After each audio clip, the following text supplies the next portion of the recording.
लेकिन विधायक जी भी थोड़े होशियार है।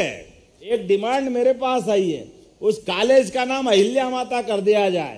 करना चाहिए क्या? जनप्रतिनिधि हो तो ऐसा बुद्धिमत्ता के साथ एक छोटा सा उदाहरण सुनाता हूं। जब उस कॉलेज के आज बाउंड्री वॉल का भूमि पूजन हो रहा है, एक डिमांड मेरे पास आई है, उस कॉलेज का नाम अहिल्या माता कर दिया जाए। करना चाहिए क्या? करना चाहिए क्या? तो आप ताली वाले बजाओ, मैं यहीं से घोषणा करता हूं, उसको अहिल्या महारानी के नाम से जाना जाएगा। अरे अच्छी बात को करने में काहे की देर, तुरंत दान महाकल्याण। अच्छे काम में क्या देर लगना चाहिए? ऐसे अच्छे कामों का सिलसिला तो चलना ही चाहिए। इसी के लिए तो हमारी सरकार जानी जाती। मैं आज आपसे बात कर रहा हूं तो आज अपने बीच में से कहने के लिए तो बहुत सारे काम थे, मुझे लगा कि विधायक जी को बताऊंगा तो ये लगभग 117 करोड़ के 50 से अधिक भूमि पूजन लोकार्पण के एक एक काम का उल्लेख करेंगे। लेकिन विधायक जी भी थोड़े होशियार है। उनने कहा जो हो गया वो तो मेरे जेब में, वो तो लहार में लग गया, अब आप नया क्या दोगे ये बताओ। अरे नया भी दूंगा, चिंता मत करो, लेकिन 112 करोड़ के लिए भी जोरदार ताली बजा दो जो ऑलरेडी मिल गया है। जनप्रतिनिधि हो तो ऐसा बुद्धिमत्ता के साथ एक छोटा सा उदाहरण सुनाता हूं। पंडित जी बड़े होशियार होते हैं। मेरे अपने एक बारे में कहा गया कि पंडित जी ने तपस्या करी, भगवान को प्रकट किया, और भगवान को प्रकट करने के बाद भगवान से उनके अपने घर की कठिनाई बताई। तो भगवान ने कहा कोई भी तुम्हारे घर में कौन है? बोले मैं हूं, मेरी पत्नी है, एक बेटा है, एक बेटी है और एक बहू है। तो उन्होंने कहा एक वरदान मांग लो, एक वरदान मैं दूंगा, दूसरा नहीं दूंगा। आप सोचो, तो पंडित जी ने कहा मैं अपने लिए मांगू, बहू के लिए मांगू, पत्नी के लिए मांगू, बेटे के लिए मांगू, किसके लिए मांगू? बड़े संकट में थे। उन्होंने कहा भाई भगवान जो देना हो जरा थोड़ा बड़ा मन करके तो दो। भगवान ने कहा देखो पंडित जी, मैंने जो एक बार बोल दिया वो सही है, अब मैं आपको इससे ज्यादा अनुमति नहीं देता हूं। पंडित जी ने कहा ठीक है गुरु महाराज, मैं अपने भगवान भोले भंडारी थे पंडित जी भी, उन्होंने कहा मेरे को 5 मिनट सोचने का समय दो। उन्होंने हाँ कोई बात नहीं, सोच लो। भगवान ने भी कहा चलो देखते क्या करते हैं ये। उनने थोड़ी देर बाद विचार किया, बोले हाँ सोच लिया? बोले सोच लिया। बोले क्या सोचा? बोले मैंने ये सोचा कि आप मुझे इतना वरदान दे दो कि मेरी 7 पुश्ते कभी तकलीफ में नहीं आए, बस एक ही वरदान दे दो। अब 7 पीढ़ियों के लिए वरदान मांग लिया है। ये होते हमारे जनप्रतिनिधि की समझ। जोरदार ताली बजाओ गुड्डू भाई के लिए। आपने लोकार्पण भूमि पूजन तो कर ही लिया, लेकिन और मांगा। हमने कहा अब आप जो मांगोगे मैं सब कुछ देने के लिए तैयार हूं। आपका अपना रिकॉर्ड इतना अच्छा है। जब आप कह रहे हो कि हमारे यहां अपने युवाओं के रोजगार के लिए आपने कहा हमने प्रदेश भर में उद्योग धंधे काम युवाओं के लिए, महिलाओं के लिए, गरीबों के लिए, किसानों के लिए सभी प्रकार के उद्योग धंधे लगा रहे हैं। हमारे मेहनतकश किसान अपनी फसल का उत्पादन करते हैं। आज अपने यहां लगातार एक के बाद नए नए रिकॉर्ड बन रहे हैं। गेहूं उत्पादन में, सरसों उत्पादन में, सोयाबीन उत्पादन में पूरा प्रदेश अपने यहां अनाज का कटोरा बन गया है। इसलिए अब हमने कहा कि हमारे कारखाने भी केवल फसल के उत्पादन का काम अलग और इंडस्ट्रियां अलग, ऐसा नहीं चलेगा। इंडस्ट्री भी कृषि आधारित होना चाहिए, खेती आधारित होना चाहिए। ज्यादा टमाटर हो गए तो किसान क्यों फेंकेगा? उसकी भी कीमत मिलना चाहिए। अभी तो ताली बजाओ तो 2600 रुपए क्विंटल गेहूं के लिए बजाओ, जोरदार अभिनंदन करो। पूरे देश के अंदर 2600 रुपए क्विंटल में गेहूं कहीं मिला क्या? आपको ही मिला कि नहीं मिला? आसपास के राज्य वालों को मत बोलना हमारी पार्टी की सरकार है गड़बड़ हो जाएगी। इसलिए हम तो केवल अपने राज्य की बात करते हैं। यशस्वी प्रधानमंत्री के लिए जोरदार अभिनंदन करो, माननीय नरेंद्र मोदी जी के लिए। उनके नेतृत्व में हमारी सरकार किसान, महिला, गरीब, युवा सबकी बेहतरी के लिए काम कर रही। तो आज मैं आपके बीच घोषणा कर रहा हूं, तहसील लहार के ग्राम चंदावली और रोहिणी सिंहपुरा के मौजा के 100 बीघा में नया औद्योगिक केंद्र बनाया जाएगा, जहां सभी प्रकार के कारखाने लगेंगे।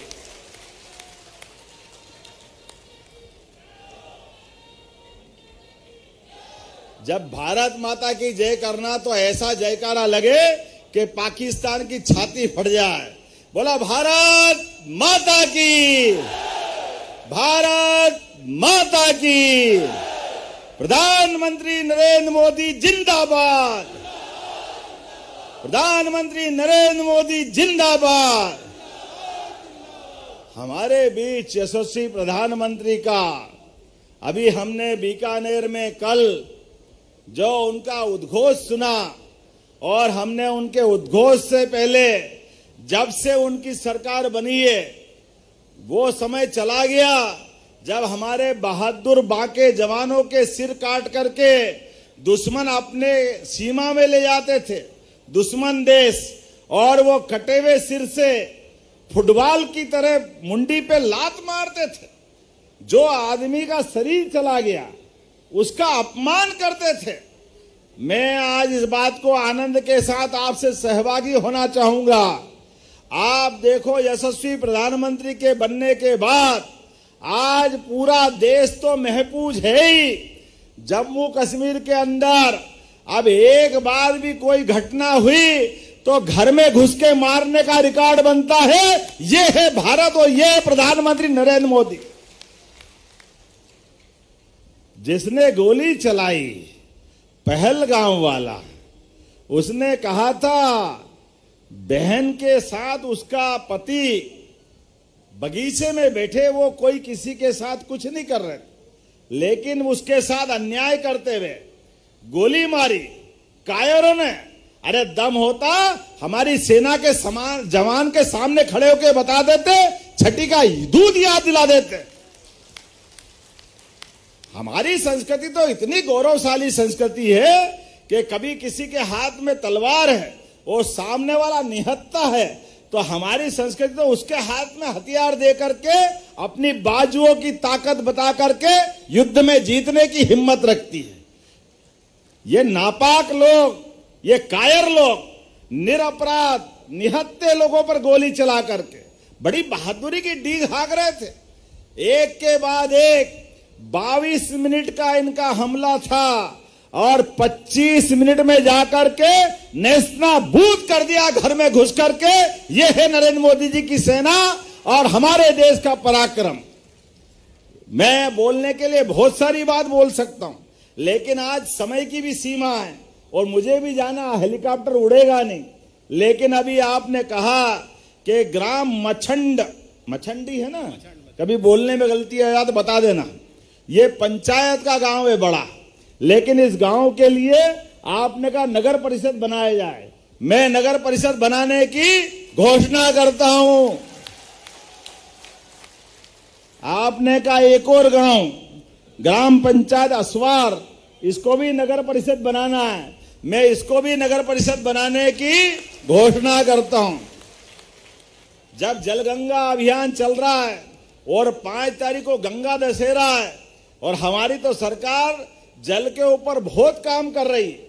कांग्रेस की सरकार में पार्वती, काली सिंध, चंबल पानी के बंटवारे को लेकर 25 साल से हाई कोर्ट, सुप्रीम कोर्ट मुकदमेबाजी हो रही थी। किनके साथ? बगल के राजस्थान के साथ। अरे राजस्थान भी तो हमारा ही है, कई लोगों के तो रिश्तेदारी है अपने उत्तर प्रदेश राजस्थान के लोगों के साथ। लेकिन क्या मालूम कांग्रेस वालों को क्या हो जाता है, वो ना तो करे ना करने दे, आपस का बंटवारा नहीं कर रहा है। हमारी सरकार ने तय किया कि जल के बंटवारे में कोई तकलीफ नहीं होना चाहिए। अरे गोपाल कृष्ण ने क्या सिखाया था? कालिया नाग से लड़ाई क्या थी? यही तो लड़ाई थी। अरे जमुना जी का जल बह के जा रहा है और गांव वाले एक मटकी भर जल नहीं ले पाए, ऐसा कैसे हो सकता है? कालिया कितना ही पराक्रमी होगा, लेकिन हमारे अपने पूर्वज हैं, हमारे देवता हैं। हमने देखा कालिया नाग का मान मर्दन करके उसके फन पे नाच के दिखाया। इसको कन्हैया कहते हैं, इसको गोपाल कृष्ण कहते हैं। जल जंगल जमीन ये सबकी है, इसलिए इस मामले में परमात्मा के आधार पर हमारे मन में बड़ा भाव होना चाहिए। हम तो पंच महाभूत को मानने वाले लोग हैं, इसलिए ये अन्याय नहीं चलेगा। हमने तय कर दिया राजस्थान के साथ भी और उत्तर प्रदेश के साथ भी। उत्तर प्रदेश के साथ केन बेतवा नदी जोड़ो अभियान, उमा भारती जी ने 25 साल पहले ये बात उठाई थी। स्वर्गीय भारत रत्न अटल बिहारी वाजपेयी जी के लिए जोरदार ताली बजाओ, हमारे भारत रत्न के लिए। अद्भुत व्यक्तित्व थे। उनने कहा नदी से नदी जोड़ो अभियान करो। एक नदी में बाढ़ आती है, दूसरी नदी सूखी पड़ी है, बाढ़ का पानी सूखी नदी में डाल दो। पानी का उपयोग किसान करेंगे, पीने के लिए गांव और शहर वाले उपयोग करेंगे, उद्योग धंधों को मिल जाएगा। लेकिन कांग्रेस के लोग इसमें भी अड़ंगे लगाते रहिए। वो कहते हैं अव्यवहारिक है, ये बिल्कुल मत करो। हाई कोर्ट चले गए, सुप्रीम कोर्ट चले गए। अरे हद तो तब हो गई जब यशस्वी प्रधानमंत्री केन बेतवा के लिए उनने कहा कि ये उत्तर प्रदेश के बुंदेलखंड के लिए, मध्य प्रदेश के लिए भी और उत्तर प्रदेश के लिए भी, सबकी जिंदगी के लिए जरूरी है। 1 लाख करोड़ रुपए की धनराशि माननीय मोदी जी ने दी है, जोरदार अभिनंदन करो। उनने इतना बड़ा वरदान दिया। और मध्य प्रदेश को केवल 5% मिलाना, इतना बड़ा मन। लेकिन कांग्रेस ने पसंद नहीं किया। हमने वो निर्णय भी करा, वो 70,000 करोड़ का पार्वती काली सिंह चंबल का राजस्थान का निर्णय भी किया। अरे किसान के लिए हम सब जानते हैं, हमने पारस पत्थर नहीं देखा, सुना है कि पारस को लोहे से छुआओ तो छूते ही वो सोना हो जाता है। अब ये पता नहीं किसके पास है और कौन देखता है, लेकिन हम सबको मालूम है सूखे खेत में सिंचाई का पानी मिल जाए तो फसल सोने की हो जाती है। ये सारे किसानों को मालूम, उनकी जिंदगी बदल जाती है, उनके घर में सुख समृद्धि आ जाती है। ऐसे में सभी किसानों के लिए हमारी सरकार ने अभियान चलाया हुआ है। कोई खेत सूखा नहीं रहने देंगे, हर खेत के लिए सिंचाई का प्रबंधन करेंगे, पूरे प्रदेश के लिए। कांग्रेस के शासनकाल में केवल 7 लाख हेक्टेयर सिंचाई होती थी। 1955 में मध्य प्रदेश बना, 56 में, लेकिन 2002-03 तक केवल 7 लाख हेक्टेयर में खेती होती थी। आज 55 लाख हेक्टेयर में है, 55 लाख हेक्टेयर में 20 साल में। और ये 100 लाख हेक्टेयर तक ले जाएंगे, 100 लाख हेक्टेयर तक। जोरदार अभिनंदन करो, ये हमारी किसान आधारित सरकार है। और बिजली का कनेक्शन, 5 हाउस पावर का कनेक्शन केवल 5 रुपए में देंगे, 5 रुपए में हमारे किसान भाई बहनों के लिए। किसान अपनी खेती के लिए कनेक्शन ले रहा है, बाद में तो बिल भरेगा ही सही, लेकिन उस पर इतनी बड़ी मार क्यों पड़ना चाहिए। किसान आधारित हमारी सरकार है, एक के बाद एक निर्णय। और आने वाले समय में तो सोलर पंप दे करके हमारे किसानों को बिजली के बिल से ही छुट्टी करा देंगे, बिजली के बिल भरने की जरूरत नहीं पड़ेगी। 10% राशि में 5 लाख का पंप आपको केवल 10% भरना है, और हमारा 5 लाख में से 4,75,000 सरकार भरेगी।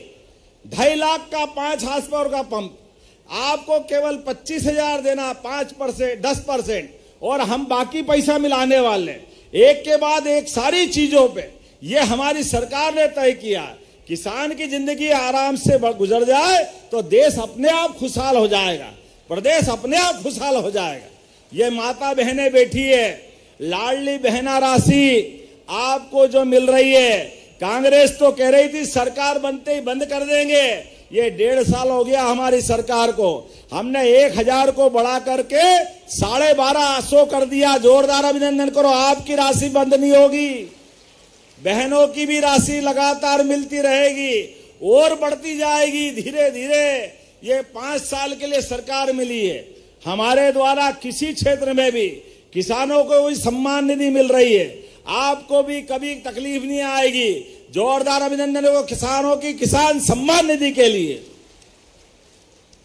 अब हमने तो और निर्णय किए, निर्णय तो ये भी किया है कि मानवता जीवंत रहे ऐसा प्रयास होना चाहिए। कोई कारण से एक्सीडेंट हो जाए, कोई घायल वहां पड़ा है, अभी के दौर में थोड़े घबराते हैं लोग, घायल आदमी को ले जाएंगे, बाद में पुलिस पकड़ेगी, दूसरे झंझट होंगे, कहां चक्कर में पड़े। हमने कहा भाई इससे काम नहीं चलेगा, गाड़ी घोड़े बढ़ गए हैं, सड़क अच्छी हो गई, तो राहवीर योजना के माध्यम से अब घायल आदमी को आप हॉस्पिटल पहुंचाओगे, सरकार 25,000 रुपया आपको देगी, उसकी जान बचाने की जरूरत। यह मानवता के लिए जरूरी है, यह संवेदनशीलता होना चाहिए। घायल आदमी को हॉस्पिटल पहुंचाओ, जो जांच करना कर लेगी पुलिस, कोई एक आध दो गलत मिले तो कार्रवाई हो जाएगी, लेकिन 98% गड़बड़ नहीं होती है। ऐसे में गरीब आदमी के लिए, सामान्य राहगीर के लिए उसका जीवन बचाना है। और अब तो 108 आती ना फोन लगाने पे, एम्बुलेंस किस नंबर पे आती है? 108 पे आती है। 108 की एम्बुलेंस तो देखिए, अब हमारी सरकार ने तय कर दिया है केवल आयुष्मान कार्ड बनाओ। आयुष्मान कार्ड बनाने के बाद अगर अपना कोई परिवार का व्यक्ति गंभीर रूप से लाहौर के हॉस्पिटल में है, गोहद में है, भिंड में है, उसको बंबई, दिल्ली, इंदौर, भोपाल पहुंचाना है, एम्बुलेंस से जाने में जान जा सकती है, चिंता मत करना। आप कलेक्टर और डॉक्टर उस हॉस्पिटल का तय करेगा, हेलीकॉप्टर हम फ्री भेजने वाले हैं उसकी जान बचाने के लिए। मरीज की जान बचाना जरूरी है। हेलीकॉप्टर का क्या है, हवाई जहाज का क्या है, लग जाएंगे 5-7 लाख, कोई फर्क नहीं पड़ने वाला है। हमारी सरकार ने कहा व्यक्ति की जान बचाना जरूरी है। ऐसे एक नहीं बहुत सारे काम। अरे कोई कारण से हॉस्पिटल में गए, मरीज की जान नहीं बची और वो चला गया, ऐसे में उसकी लाश लेकर के कोई हाथ में ले जा रहा है, कोई ठेले पे ले जा रहा है, कोई बैलगाड़ी और ट्रैक्टर में ले जा रहा है, बड़ा शर्म आती है, अच्छी बात नहीं। हमने कहा ऐसा नहीं होगा। कोई भी कारण से किसी व्यक्ति का शरीर छूट गया और उसको गांव पहुंचाना है, जैसे एम्बुलेंस से लाते हैं ऐसे सब वाहन से निशुल्क पहुंचाने की व्यवस्था भी हमारी सरकार ने लागू कर दी है। एक नहीं बहुत सारी बातें बता सकता हूं, लेकिन आज तो मैं पहली बार नहीं आया हूं, बार बार भी आता रहूंगा। आपने कहा कि ग्रामवासी असवार द्वारा कहा गया कि नायब तहसीलदार बैठते नहीं है, तो कलेक्टर को निर्देश जारी करता हूं, ये वहां बैठना चालू करेंगे। हमारे लोगों की परेशानी नहीं होना चाहिए, तहसीलदार कल से बैठना चालू कर दे। जोरदार अभिनंदन करो हमारी योजनाओं के लिए। इस आधार पर आपने कहा कि जलगंगा अभियान, तो आपने करधन तालाब और दूसरा भाटन ताल, इनके ऊपर भी जीर्णोद्धार कराने की बात कर रहे हैं। तो जब भाटन ताल में तो तालेश्वर महादेव है, बोले तालेश्वर महादेव की। आपके जयकारे ने कहा कि मुझे करना पड़ेगा कुछ न कुछ, तो मैं दोनों तालाब के जीर्णोद्धार कराने की यहीं से घोषणा करता हूं। दोनों तालाब के लिए जोरदार अभिनंदन करो आपके लिए। ये होल्या भाई तो होलकर की छतरी यहाँ थोड़ी है, अरे वो तो उनकी है, मल्हार राव की। अरे मेरे से पूछो, ये सब मेरे को आता है। मल्हार राव होलकर की छतरी के लिए कोई जीर्णोद्धार की आवश्यकता है, निश्चित रूप से मध्य प्रदेश सरकार के द्वारा वो भी कराई जाएगी। लेकिन अब यार गुड्डू भैया, आपसे मेरा झगड़ा होएगा। अगली बार बुलाओगे कि नहीं बुलाओगे? एक ही बार में सब ले लोगे? आप लोग तो मेरे साथ हो ना, ताली वाली बजा। अगली बार बुलाओगे कि नहीं बुलाओगे? तो आपकी ताली के आधार पर मैं अगली बार का वादा पक्का करता हूं, और अगली बार आप जो मांगोगे वो भी देने की अभी से घोषणा करता हूं। मेरी अपनी ओर से लाहौर के इस प्रेम के लिए, आप सबके स्नेह के लिए मैं दोनों हाथ जोड़ के आपको अभिनंदन करता हूं, वंदन करता हूं, और उम्मीद करता हूं आपका प्रेम स्नेह बराबर बना रहेगा। हम और आप सब मिला करके यशस्वी प्रधानमंत्री के नेतृत्व में विकास का पहिया ये बराबर चलता रहेगा। हम और आप मिलकर के भिंड की बेहतरी के लिए, लाहौर की बेहतरी के लिए, मध्य प्रदेश की बेहतरी के लिए यशस्वी प्रधानमंत्री के नेतृत्व में डबल इंजन की सरकार चलाते रहेंगे। आप सहमत हो तो दोनों हाथ की मुट्ठी बांधकर हाथ खड़े करो और मेरे साथ बोलो, भारत माता की।